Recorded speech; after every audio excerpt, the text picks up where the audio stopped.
What's in a nickname? When it's Riggy and it belongs to Kenya's deputy president, it could signal a seismic shift in the nation's politics. This isn't just a casual moniker. It's a calculated branding exercise that's sparking fierce debate, dividing opinion, and potentially reshaping the relationship between Kenya's powerful leaders and its youthful, digital-savvy population. The story of Riggy is about more than a name.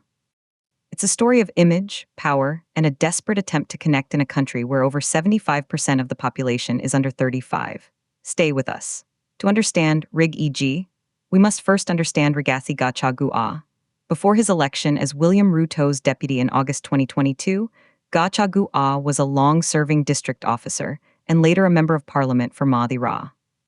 His public persona was that of a blunt, no-nonsense, and fiercely loyal political operative from the Mount Kenya region.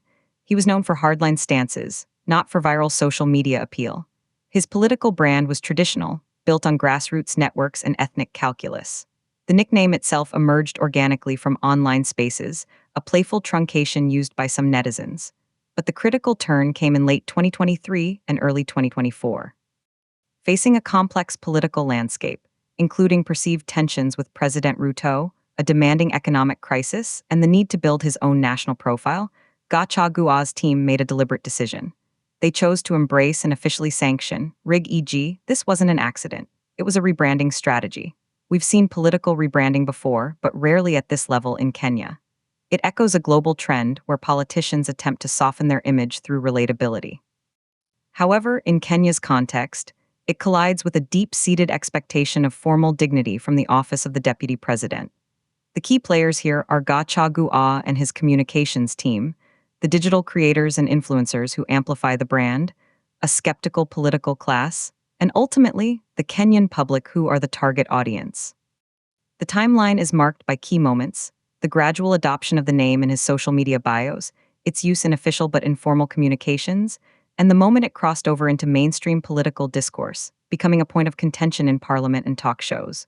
So, what are the core facts? Deputy President Rigathi Gachagua has officially embraced the nickname Riggy across his digital platforms. His X, formerly Twitter, handle is. The bio reads Deputy President of Kenya, servant of the people Riggy. This is a formal institutional adoption. The strategy involves a noticeable shift in content, more behind-the-scenes videos, lighter moments, and attempts at trending slang. It's a departure from the strictly procedural and political announcements typical of the office. Official statements from his office frame this as connecting with the youth and breaking barriers. Spokespersons emphasize that the substance of his work, addressing issues like illicit brew, championing the one-man, one-shilling revenue share formula, remains unchanged. They argue the persona is just a more accessible package for the same policies. Key data points underscore the rationale. Kenya has a massive youth bulge. Internet penetration is over 90% among urban youth. TikTok and X are powerful political battlegrounds. To be relevant for 2027 and beyond, politicians feel they must master this space. Expert analysis on this move is split. Digital strategists like Mark from the Social Media Lab point to the raw numbers. Engagement rates on posts using the Riggy hashtag or a more casual tone see a 300% increase in likes and shares compared to formal press statements, he notes. It cuts through the noise. Whether you love it or hate it, you're talking about it. In the attention economy, that's a win. Another analyst, political consultant Agnes Wanjiru, adds, this is textbook persona diversification. He's creating a brand extension. The formal DP is for government business. Riggy is for the streets, for the votes.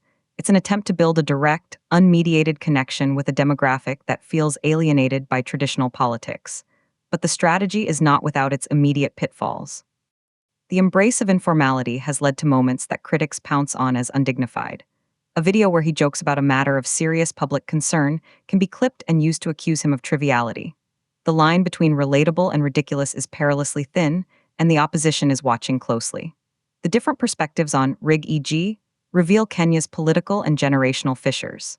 The opposition, led by figures like Opiyo Wandayi and John Kyrie, has been scathing. They frame it as a distraction tactic. In parliamentary debates, they've called it a circus and a joke, arguing that while Kenyans are struggling with high taxes, the cost of living, and unemployment, the deputy president is focused on crafting a pop star persona. They accuse him of using a social media facade to mask administrative failures and the harsh realities of the government's economic policies. International reactions are muted, as this is largely a domestic political narrative. However, global media analysts covering digital politics have taken note, often citing it as a case study in the TikTokification of political leadership in emerging democracies. The deeper implication is profound. It tests the very nature of political authority. Is power derived from solemnity and distance, or from connection and relatability? In Kenya, where state power has historically been opaque and intimidating, this shift is revolutionary and, to many, unsettling. Furthermore, the Riggy brand exists in the shadow of his boss, President William Ruto, who has his own highly effective, if different, digital strategy centered around his hustler narrative. Analysts are watching for any sign that Riggy is an attempt to carve out an independent political base, potentially setting the stage for future rivalry. Does this branding empower Gachagua as a standalone national figure, or does it risk making him seem less vice presidential? The implication is that this isn't just about communication, it's about political positioning and survival. The public reaction, as seen in social media comments and street interviews, is wildly polarized. A section of youth find it refreshing. Comments like, "At least he's trying to speak our language," and "He's the first DP who doesn't feel like a statue," are common. Another, often older, segment is appalled. They see it as a loss of dignity for the high office. "The DP's office is not a comedy club," one commentator wrote. "We need seriousness, not slogans." How does this affect ordinary Kenyans? The impact is both tangible and psychological. For the young job seeker in Nairobi or the college student in Eldoret, seeing the country's second-in-command use, Gen Z slang creates a sense of recognition, however superficial. It makes the office feel slightly less remote. Proponents argue this could increase civic engagement from a demographic notorious for political apathy. If Riggy can get them to pay attention, perhaps they'll start engaging with policy too. Economically, the impact is indirect but real. Political stability and perception drive investor confidence. A deputy president perceived as a unifying, popular figure could be a stabilizer. Conversely, one seen as frivolous or divisive could raise eyebrows. More directly, the Riggy brand is often deployed to sell government agendas, like the controversial housing levy or agricultural reforms, wrapped in trendy packaging. The success of this soft sell directly impacts policy implementation and, by extension, economic outcomes. Socially, it amplifies a generational culture war. It validates a digital native mode of communication, potentially accelerating its adoption across other spheres of public life. It also risks deepening cynicism. If the relatable persona isn't matched by tangible improvements in living standards, lower food prices, more jobs, the backlash could be severe. The social ramification is a populace that becomes even harder to govern, skilled at memeing their leaders but distrustful of their promises. Politically, the ramifications are immense. It sets a new precedent for how high-level politicians campaign and govern. Will future candidates need a viral nickname and a TikTok dance? It also changes the metrics of success. Political strength may increasingly be measured in trending hashtags and engagement rates alongside traditional rally crowds.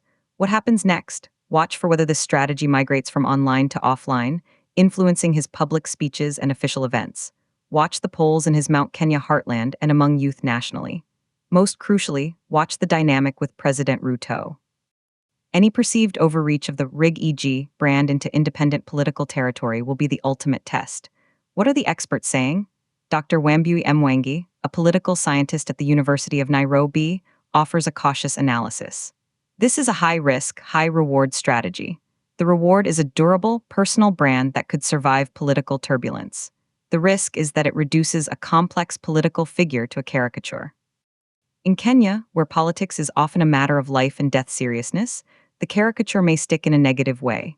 She compares it to similar attempts globally, like India's Narendra Modi's carefully crafted Chaiwala persona, which successfully blended relatability with strongman authority.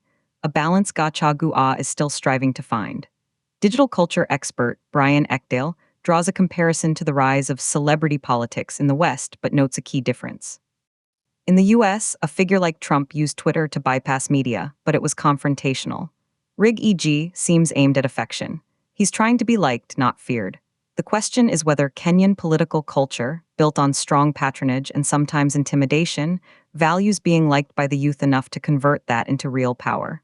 Predictions are mixed. Some forecasters believe that by 2027, Riggy will be seen as a masterstroke, having built an unassailable digital moat around his political future. Others predict a backlash, where where the nickname becomes synonymous with triviality and becomes a weapon used by opponents to undermine his credibility on weighty matters of state. The consensus is that the experiment is underway, and its results will be written in the next general election.